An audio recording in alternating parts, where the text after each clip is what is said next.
The highest common factor is the number which has the exact divisibility of that finding number, and the number is the highest. This is a brief introduction of HCF. First we see the general method to find HCF, then we see two principal methods. Before we start to learn how to find HCF, we know about the factors or the multiples of numbers. Factors or the multiples are the numbers which are easily divisible by that finding number. 1, 2, 3, 6, 9 and 18 are the numbers which are easily divided by 18, and these are all 6 numbers are the factors of 18. Here first we have to find the factors of 45 or the multiples of 45, or the numbers which had the divisibility with 45. These are 1, 3, 5, 9, 15 and 45. From which 15 is the highest common factor of 45. We don't have 5 as the highest common factor. This is a general method to find the HCF of numbers. Here we have to find the HCF of two numbers. First we find the factors of 9.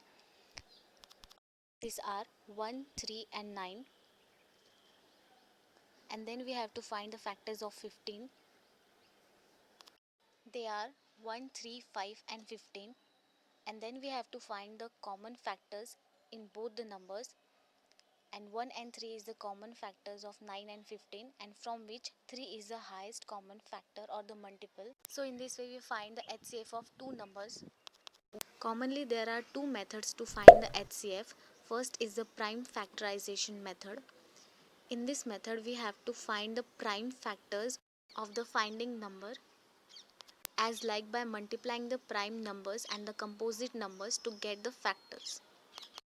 2 multiplied by 2 multiplied by 3 is 12. In this way we get the prime factors. There is another way to get these factors, prime factors, like we put the 12 on the right side and find the divisibility of 12 in that formed pattern. We start with the 1 and then 2. 2 6 are 12 and then 2 3s are 6 and 3 1s are 3. So by multiplying these numbers we get the 12. In prime factorization we take both prime numbers and the composite numbers. Here we also have to find the prime factors of 72. First we find the 12's prime factors, then we have to find the 72 as it is. We have to make this pattern to get easily the numbers, the prime factors or the numbers. So these are the factors. We have to take the 12 factors also, and from which we have to find the common factors, that is 2 and 3, and from which 3 is the highest common factor. So in this way we get the HCF by prime factorization method. The second method is the continued division method. In this we have to divide the number, the finding number, the HCF finding number as it is, general method. And finally when we get the remainder 0, the divisor is our HCF.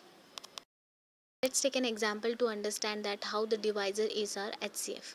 In this we have to find the 24 and 60's HCF. So in this form we divide the numbers. First we take 24 as a divisor, as it is a smaller than 60. We get 12 as a remainder, and this remainder become the divisor and the 24 become the dividend, from which we get the 0 as our remainder. We get 0 in the second step, and in the second step 12 is a divisor, so as 12 is the HCF of 24 and 60. If you get your 0 in the third step or the fourth step or the fifth step, the last step's divisor is our HCF. So in this way we get the HCF by continued division method.